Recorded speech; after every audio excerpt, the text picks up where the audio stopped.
Hello, everyone, and welcome to today's episode of the Leopold Bloom Experience. I'm Frederick Rothgarden, and today joining me is my classmate and fellow book enthusiast, Neil Cudahy.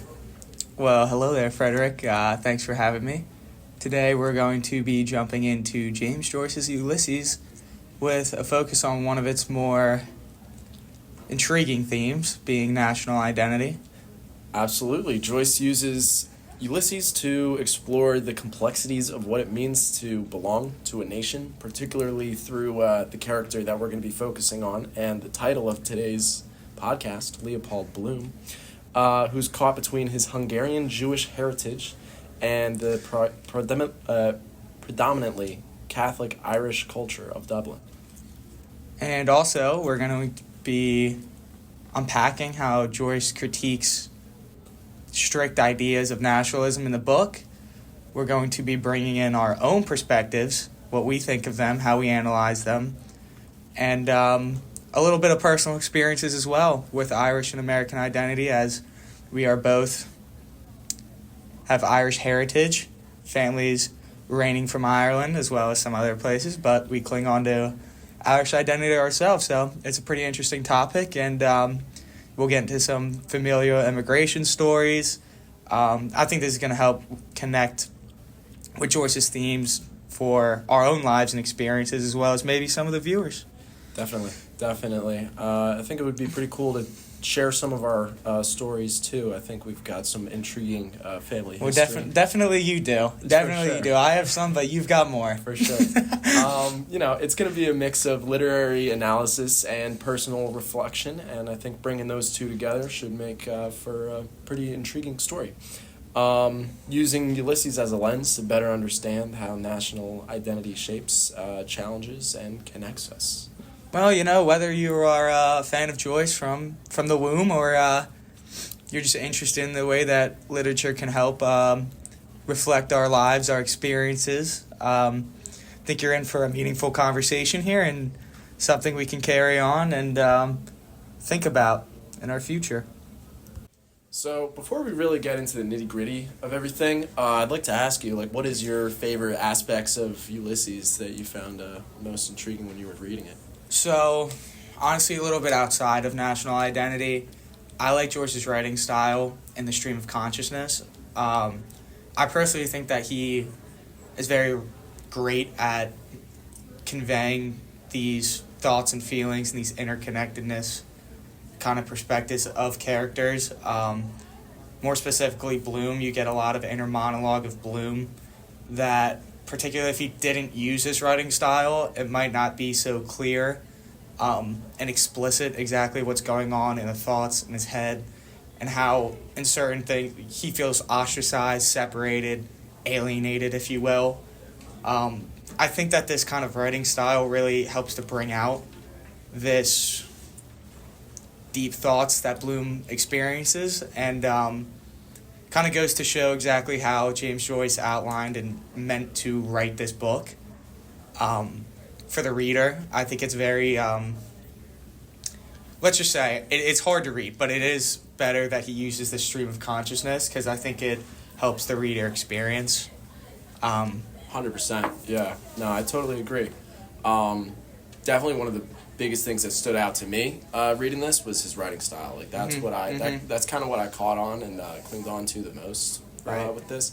I mean, he's just got so many I don't know how to describe it, literary flourishes. Per se. He kind of just uses this book to flex his skills. Right. Which is pretty cool. In a sense, yeah. He's a really talented writer. So and I thought the fact that he was able to use different perspectives throughout the book, as well as different writing styles. Using a person who would be a background character and making that the entire theme of a chapter. That's pretty cool. Yeah. I think it also really pushes along the story and the themes, because you get different perspectives. Because with this book, what we're talking about is national identity. I think only getting that from Leopold Bloom wouldn't really do service to this book. Getting it from an actual Irish native, or you could get it from Molly, or you could get it from letters. It really gives you more detail into what this book brings, like, theme-wise. Yeah, and I think another theme that kind of really helps to bring out some of these national identity struggles is the mundanity in Bloom's life itself. Now, that can be a whole topic on itself, but I do think briefly that the mundanity in his life kind of brings out some of the struggles.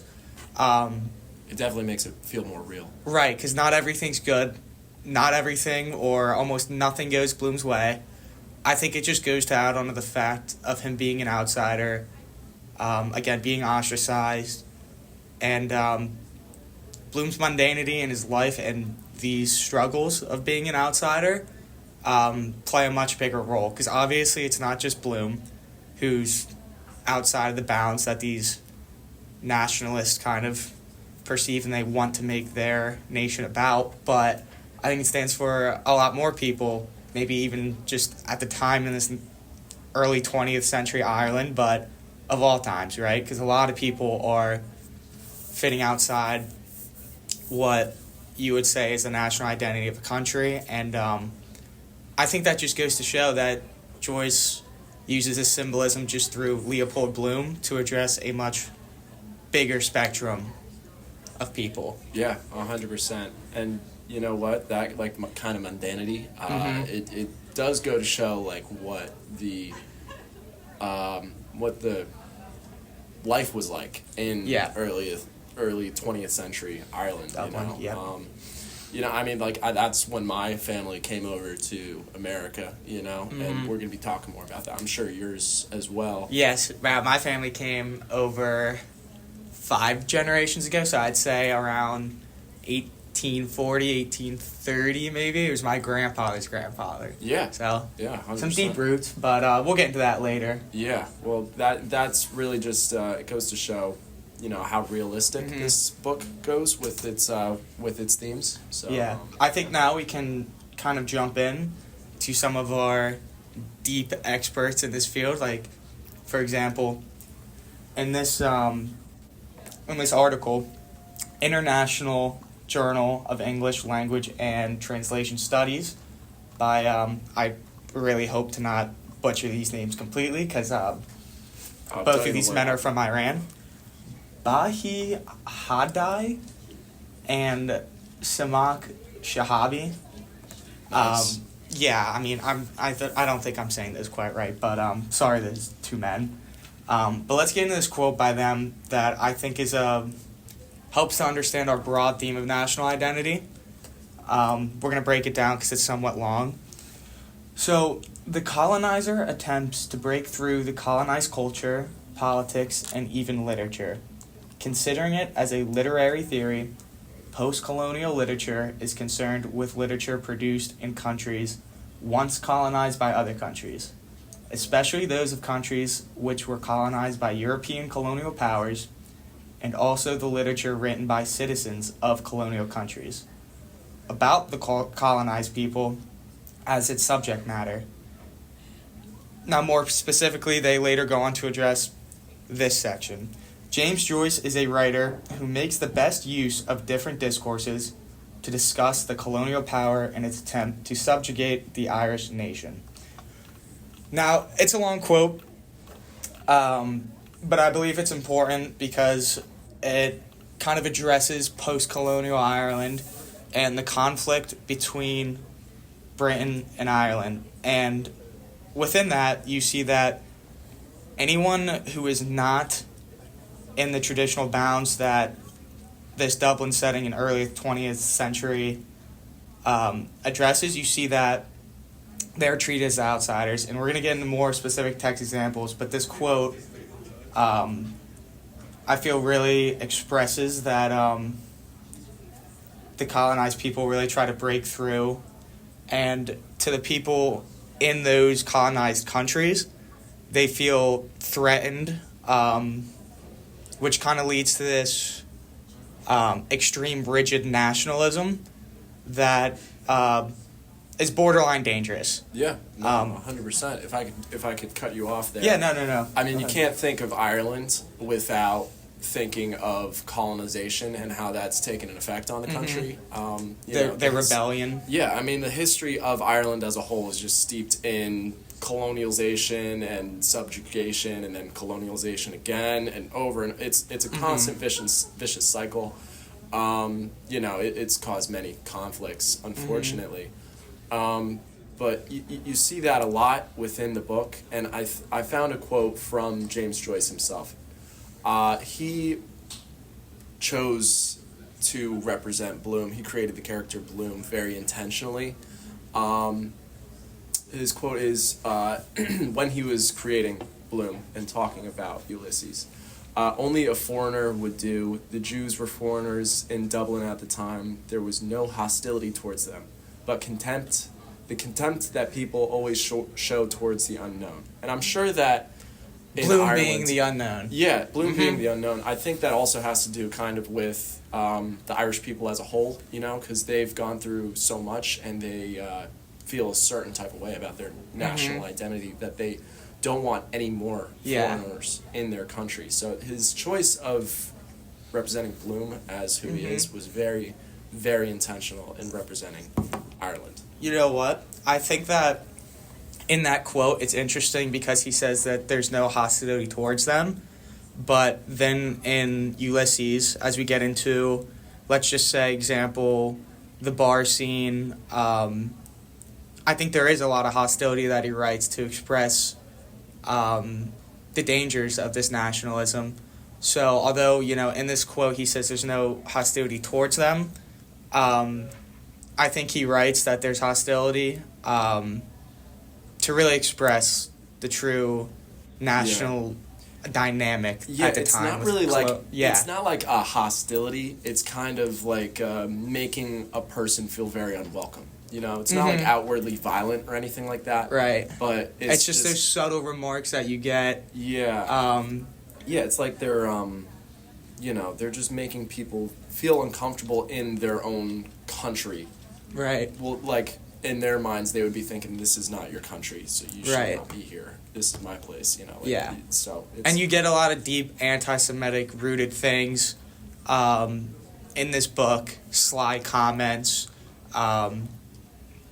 More specifically, sometimes they're not going to let Bloom join in the conversation. He was born in Ireland, just as if anyone's born American, you're an American citizen. But they don't see it as that. They see it as he's Jewish, he does not fit in our bounds, also Hungarian, not Catholic, obviously, as you said, he's Jewish.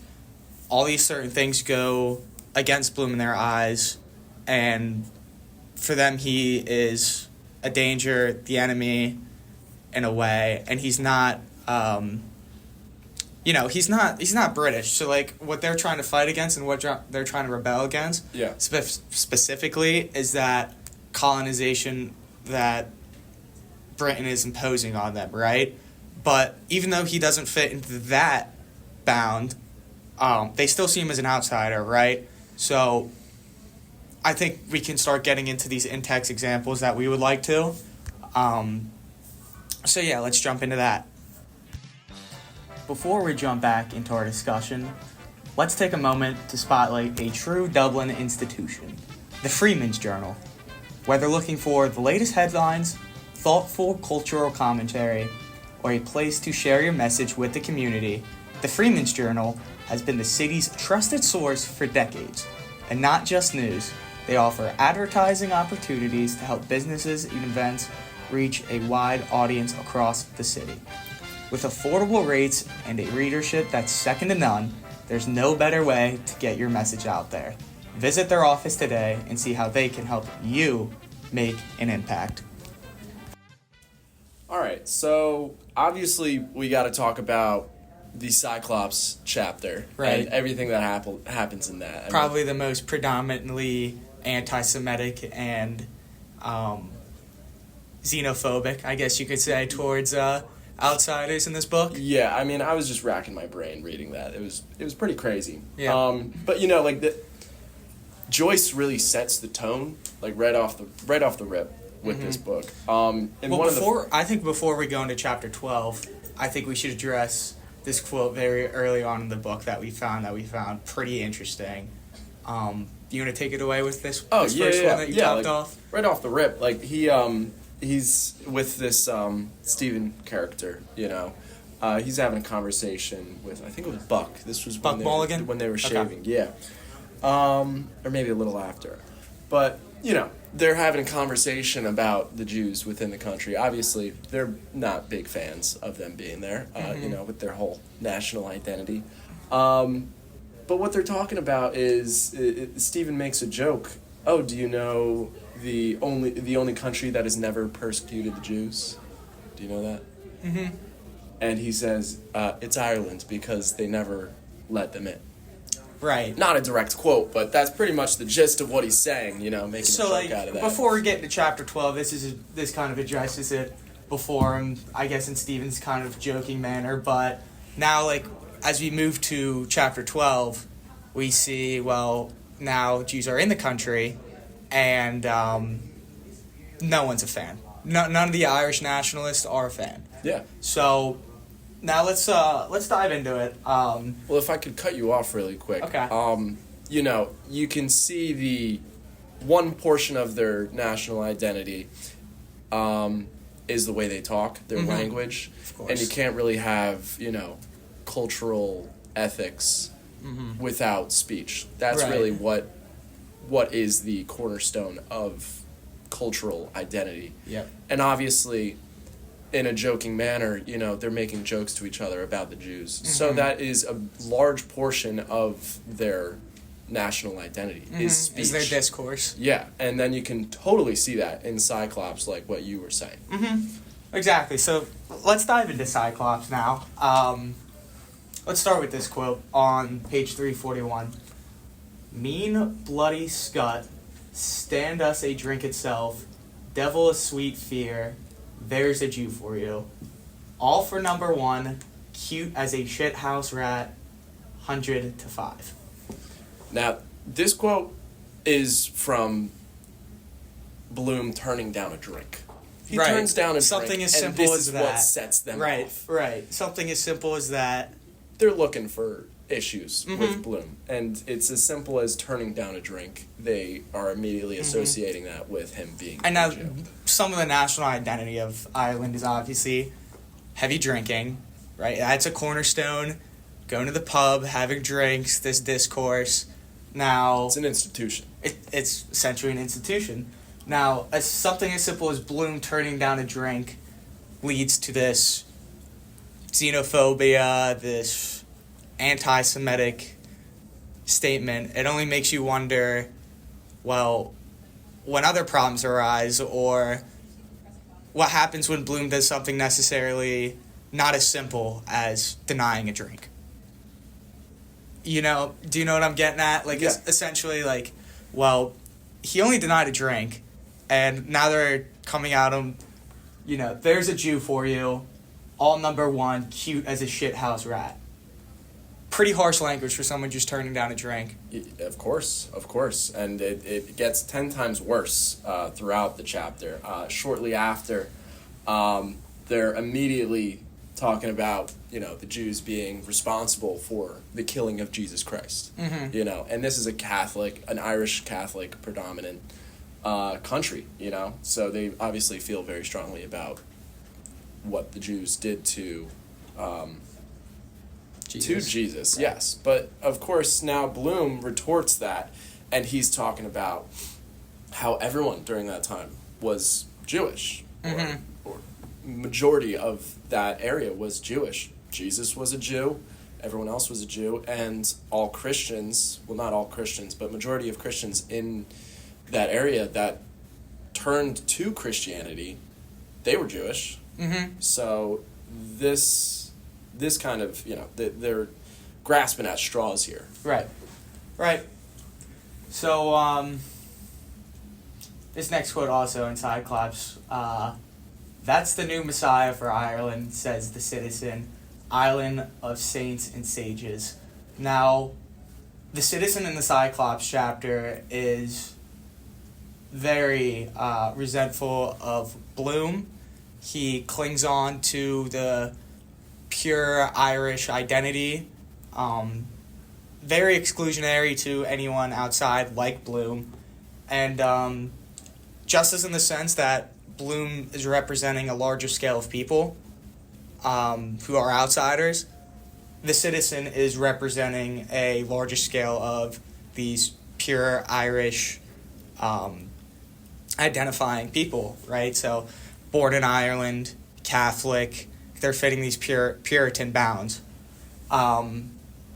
And he's kind of just joking at Judaism, saying, "Oh, the new Messiah for Ireland." Yeah. Right. Well, they're going for character defamation or assassination kind of thing of Bloom, and also as at the Jewish people as a whole. Mm-hmm. They say here that every male born they think is their new Messiah. You know. Right. Every Jew is in a tall state of excitement, I believe, till he knows if he's the father or a mother. You know, so they're just defaming the entire Jewish religion as a whole, thinking that they all believe that they're going to become the Messiah, and that's trivial in a sense because they don't have a Messiah. It's Jesus. They're wrong because Jesus is the Messiah. So where this kind of gets more complicated for me is obviously this is a time of Irish rebellion, fighting against colonization. Does this deep-rooted anti-Semitism come from that anger of colonization in a sense, or would you say that it is specifically towards the Jews? Because when you look at it, everyone's an outsider, right? But who doesn't fit into Irish identity? But I think a lot of that hatred is coming from obviously post-colonization Ireland. So why particularly would you think that the hate is specified at Bloom? Solely because he's an outsider? Because he's not an outsider from Britain. He's not particularly colonizing Ireland like these people are angry about. I don't know. I mean, that could kind of be like a subconscious sort of thing, you know? Like they could be so upset with how they're being treated by the British with post-colonization. They all feel very strongly about their independence with Sinn Féin. That could easily become they are probably using the Jews as a scapegoat, which is a pretty historically common thing. Yeah, persecution throughout history of especially Jews. Especially in Europe. I mean, you see during this time period, this is the 1920s, right? So this is also shortly before World War II with Nazi Germany. So it was a pretty common thing for people to be taking dumps on Jews during this time, and eventually that turns into an all-out war. And honestly, and a parallel between that, Hitler era, if you will, is Hitler's preaching extreme nationalism and the Aryan race, the master race, and it's hard not to see a parallel between in this book with the Irish pushing this narrative of strictly Irish Catholic. We only want these guys in our countries, these men and women. Anyone outside, obviously they're angry at the Brits, but now it's not just about the Brits. They're using the Jews, and I'm kind of curious to exactly what other groups they're going to marginalize, and I've had to imagine it is every single one except for Irish Catholic women, families, children. Yeah. So you can kind of draw a parallel, although it's kind of outside of the scope of our discussion, between the ostracism of other races. Yeah, no, totally. Well, actually, a quick little historical fact for you. One of the darkest points of the Irish independence movement, I believe it was Sinn Féin. They actually were sympathetic to the Hitler? Nazi cause. Yes, they actually... I believe they sent a apology letter, correct? Yeah, they aired their support for Germany during this time, and I believe they tried to create somewhat of an alliance. Obviously, that did not happen. But that is, you can see the cultural and historical similarities of this book, and it shows off how the time period was and how the discourse was towards Jewish people. Yeah, and how this nationalism is very borderline dangerous. If you can draw parallels between 1940s Germany and this early 20th century Dublin, you can see the dangers of how this extreme nationalism really expands. Yeah, and you can easily see that with immigration rates in that time in the country. My some portions of my family left Ireland during this time. You could kind of see how desperate it was to get out of the country. One of my distant relatives, I believe it's like an uncle twice removed or something like that. I'm not really sure quite how that works. But he left in a mattress on a ship. He got into a mattress. He didn't have a ticket, so he got into a mattress to make his way over to America. Mm-hmm. So in a broadened sense, he's trying to get the hell out of there. He's trying to get the hell out of there. Now, my family, actually, on my dad's side, my grandpa's grandpa, they left around the time of the potato famine. So they're getting out for different reasons, but your family seems to be escaping this somewhat extreme nationalism in the country. Exactly. Yeah. Exactly. Yeah, and that also ties back into like the colonialism with your family. The potato famine happened because of colonialism. Mm-hmm. But yeah, like immigration in Ireland has never been something that's been very welcome. No. And I found something that kind of changed my perspective on what it means to be a group within a country. There's different ways for natives versus minorities, immigrants, ethnic minorities. Well, I think this quote from Cyclops chapter is going to sum kind of this up pretty well. So let's go to page 331. This is a discourse between John Wise, Bloom, and some of the other men who find this interpretation of a nation funny. So let's get into it. Persecution, says he, all the history of the world is full of it. Moves on to, but do you know what a nation means, says John Wise. Yes, says Bloom. What is it, says John Wise. A nation, says Bloom.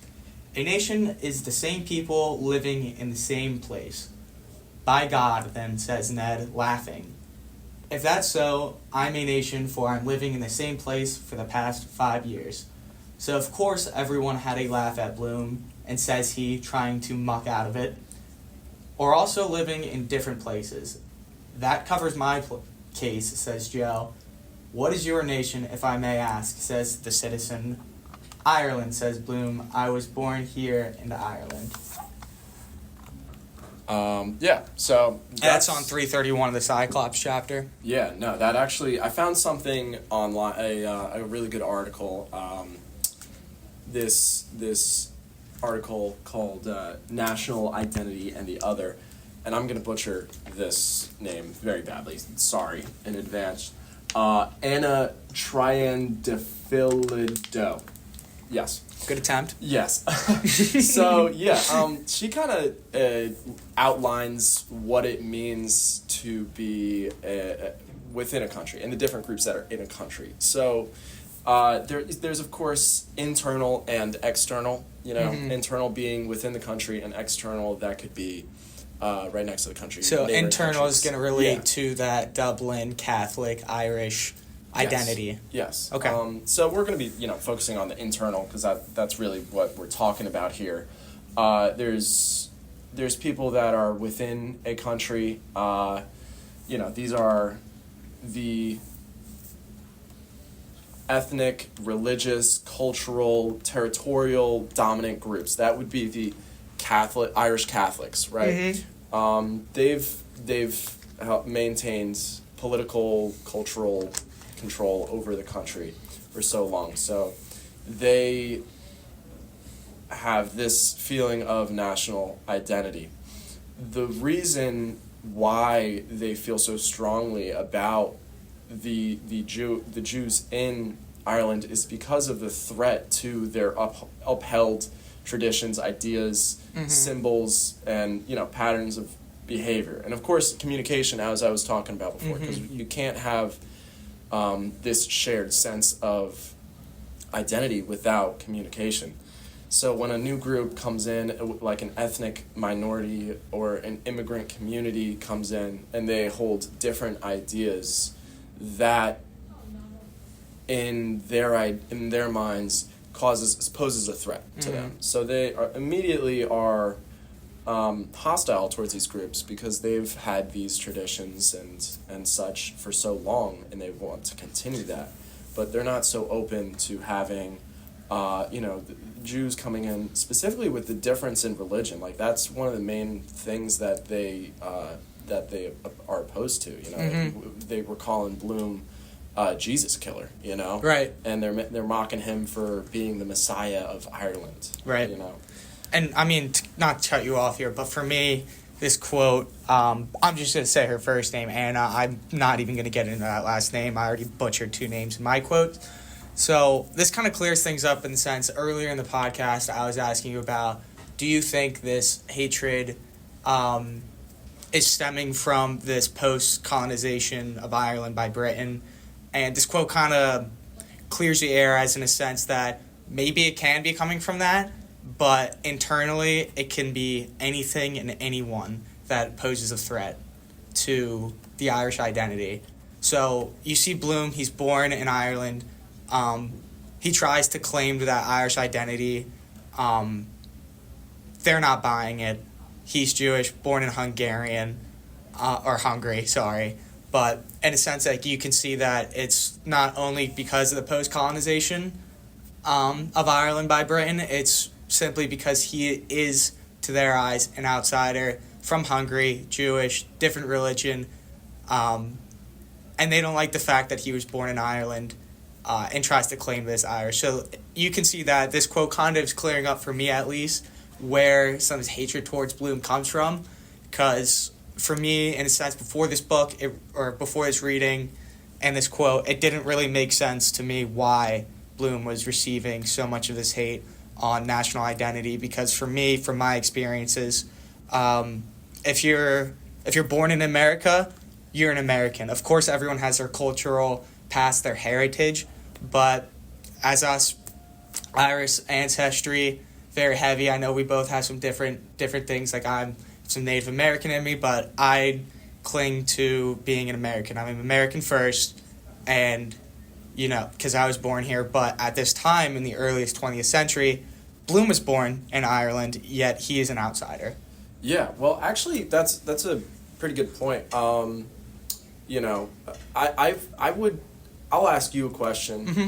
So, Bloom is persecuted during this time, right? I think if it was a different time period, maybe he would receive more leeway. Yeah. Because maybe the fact that there is such this push for independence. Yeah. The national sort of feeling is they need to focus more on this and not anything else because they feel so strongly about it. Mm-hmm. And perhaps Bloom might be taking away from that. Do you think, like, if Bloom was in, I don't know, 50 years into the future, let's just say or 50 Bloom was years in the now. past? Let's just say Bloom was now. And let's just say this is America. So there's really mixed feelings that I have about that, because you see anti-Semitism is still very much prevalent today. I think today, in a lot of areas, it's still much more accepting, and Bloom might not feel as ostracized as we have this melting pot of America. But it's hard to say, because there is still a lot of people being anti-Semitic, xenophobic. It's not just anti-Semitism, although it's very prevalent today. So I still think that there's an unacceptance for outsiders. At least here in America there is, but in other countries there is more. Yeah, well, I guess it depends on where you go. Like, I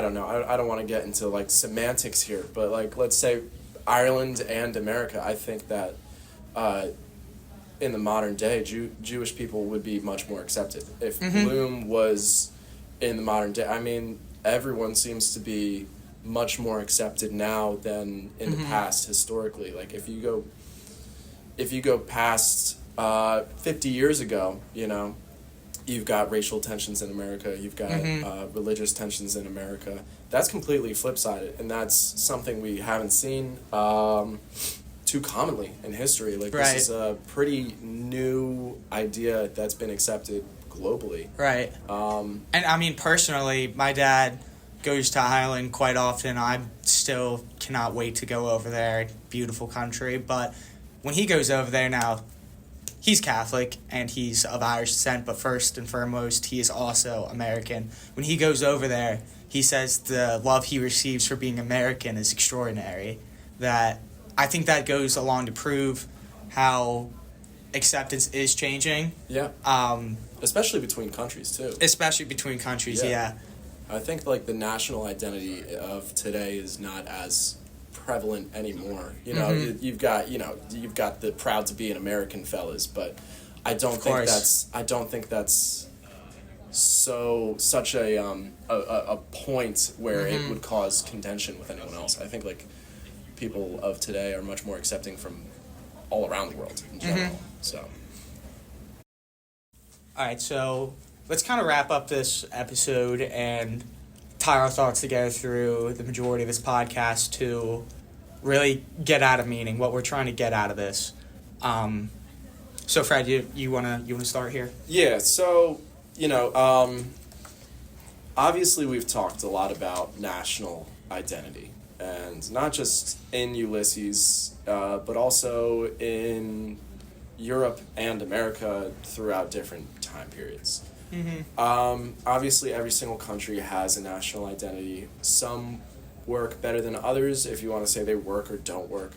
I think that no matter what, there's going to be no national identity without the existence of outside groups. Yeah. And that, for some people, might be like a tough pill to swallow. Like, for the Irish people within Ulysses, like, they obviously don't want Jews in Ireland because they hold these thoughts of maintaining their cultural traditions, ideas, and symbols, and just maintaining their country. They think that the Jews are taken away from that.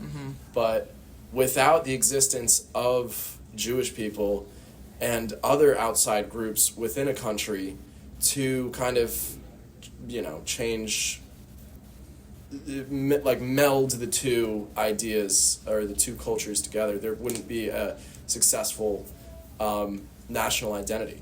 So for me, what this discussion and this book kind of brought about to clarify things, to broaden my thoughts, get into more detail, is that a strong sense of national identity and culture is only built upon accepting the differences of others, right? So you have your strong culture, like what Bloom says in Cyclops, when describing a nation is the same people living in the same place, and then he goes on, or also living in different places. I think this sense of immigration and accepting of others in your national identity only helps to make your culture stronger. That's what I get from this book and this discussion, is that you really kind of heighten the sense of your national identity by accepting others, accepting your differences. These immigrants or these outsiders, they're coming in, they're not destroying your national identity, your pride. Accepting them, I feel like, only heightens the sense of your national identity by celebrating the differences, essentially. Yeah, exactly. I think that, without the dynamic of internal versus external in-groups within a state, there's no succeeding. Like, we were talking about Nazi Germany. They were entirely exclusionary towards outside groups, and they failed as a state. And Ireland today has moved away from the entirely exclusionary ideas, and they are a succeeding state. And also, we were talking about America, that is built entirely upon having a melting pot of cultures. I think that a national identity, it needs to have multiple layers to it. It's not for just the natives or the people residing there. It's also for people who might be outside. Yeah, and like I kind of said earlier, my personal experience through my father going to Ireland as an American, obviously he's clinging on to his American national identity. He loves being an American, as do I. He goes over there and is celebrated. People are conversating, having drinks, buying drinks, having a great time. Like we said, that cornerstone of Irish identity, going to the pubs, drinking, discoursing. Very different than how they discourse with Bloom at the bar as it is today. And I think that only heightens the sense of the current national identity of Ireland, is that acceptance. My dad almost describes it as a parade when he goes over there. Wow. You know, they're asking questions, they're conversing. Obviously, he shows much respect and appreciation for the Irish identity, as do they now for what is the American identity. And, you know, I only can hope that other people might feel the same way no matter where they're going, where they're traveling, who they're with. So, yeah, I really think this conversation and this text, while it kind of overviews the dangers of nationalism and national identity, how those things can succeed with the celebration of differences. 100%. Yeah, I think Ulysses, and that's a really cool story actually. Very intriguing. I can't wait to go over there. To be honest, I really want to go too. Yeah, Mm-hmm. I'm actually trying to get my Irish citizenship. A little fun fact. Really? Yeah, I'm trying. I think you could probably do it too. I hope so. Yeah. But yeah, aside from that, you know, Ulysses is a great book. It's a great epic. And we talked about earlier in the year how epics are focused on national identity. Like, that's one of the overarching themes of these books. Ulysses does a great job at that, focusing on how Ireland is as a whole. But I think what it does best is focuses on the dangers of national identity. Because, you know, Bloom, it doesn't seem like he's doing anything wrong. Like, one of his character faults is that, you know, his wife is obviously sleeping around. But, you know, but he seems like a genuine guy, but he's not accepted just because of his religion. Right. And that's dangerous for a nation. Yeah. And Ulysses just highlights that so well. Mm-hmm. Well, yeah, we want to thank all the viewers for this time in our discussion. We really hope that you guys could have abstracted something meaningful from the conversation, as this conversation only helped me and Fred heighten our thoughts about Ulysses, more specifically national identity, the dangers, how national identity can fit in society, being more acceptance, more inclusionary. And yeah, overall, I hope everyone can take something away from this as we did making it. Yep, thank you. Thank you very much to Neil as well for joining the Thanks for podcast. having me, Fred. Yeah, and thank you to everyone listening. As you said, it was a lot of fun, and we hope that you take care. Take care, have a good one, and thank you for joining us in the Leopold Bloom experience.